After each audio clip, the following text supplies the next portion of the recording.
So with the concept of social distancing being at the forefront, I think we all have so much gratitude for social media right now because it allows us to stay connected, it allows us to communicate and to share important information. So I want to use this platform today to communicate with you and check in with everybody and see how you're doing. First of all, kudos to everybody who's following the rules and staying away from the elderly and quarantining and maybe taking more vitamins and protecting their physical health, because that's like an automatic reaction for us, right? So we're all in self-preservation right now, and we're going to do everything we can to protect our physical health. The only thing is that I think there hasn't been enough focus on protecting the mental, psychological, and emotional health of us as a collective community. So we've all heard of PTSD, and PTSD is post-traumatic stress disorder, which means if something very traumatic happens and it shakes your entire internal security system, it can throw you off and become trauma for the brain. And so I think what we're sort of experiencing now here, particularly in the US, is a collective PTSD. Here in the United States, we've never really been exposed to anything that is overtly dangerous, especially on such a global scale and something that we can all see so prominently. And so it's very difficult for us to respond because we don't have the mechanisms and the tools to effectively deal with that. We're not in a war-torn country. We've never experienced hardships like this before. So with that said, what happens is if you have some pre-existing traumas in your unconscious mind, whether it's from childhood or other fears that you've experienced throughout your life, this triggers them.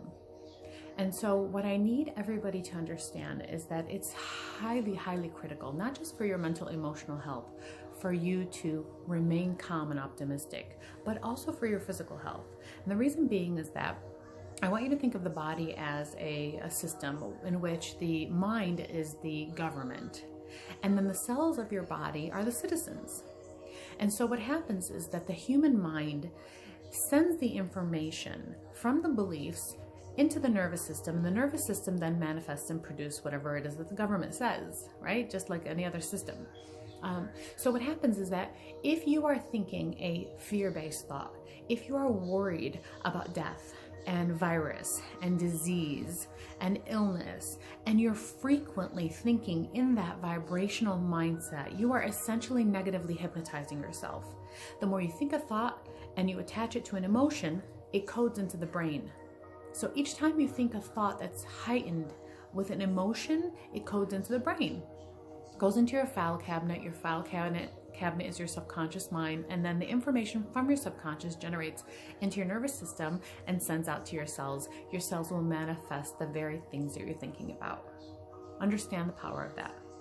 That means that if you're thinking illness, disease, death, virus, your cells have no choice but to listen to the government. Government says that's what you want. Cells produce that. It is a self-fulfilling prophecy. This has been proven time and time again with something called the placebo effect. I'm not going to get into that right now. If you need to Google it, and a lot of you don't already know it. But placebo effect has validated the concept that belief governs how our body responds. And so what you should be doing right now is living in the moment of now. Don't predict the outcome. Don't try to tell yourself what's going to happen tomorrow. Live in the moment of now, because right now you're healthy. Right now your body's clear, your immune system is strong, your breathing is fluid and deep and clear. And so what happens each and every single time you take a nice, healthy breath like that, you need to remind yourself of how grateful you are for your lungs, for your respiratory system, for your immune system, for your brilliant mind, for the way that your body works in harmony, all together to protect you from disease. Each and every time that you're grateful for the things around you, your ability to smell and taste and walk and breathe and laugh and spend time with family, you're telling your subconscious mind, hey, I like this. Your subconscious is taking that information, sending it to the cells of your body, and the cells of your body are saying, hey, the government likes health. The government likes a strong immune system. The government is calm and easy, positive and grateful. And so the cells of your body will then manifest those very thoughts. So it is so, so critical for you just to live in gratitude now. Live in what you already have, which is health. We already are healthy. And it works for people who are not healthy, but even more, if you're already healthy, then it's an authentic gratitude. And the authenticity of that gratitude is much easier to program to the subconscious mind, because then you don't have to try to rationalize through it. It makes sense. I'm grateful for my body.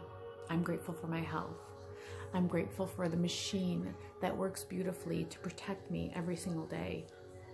These are the things you need to say, and this is how you program your mind to stay healthy and your body to manifest those thoughts. I love you all. Bye.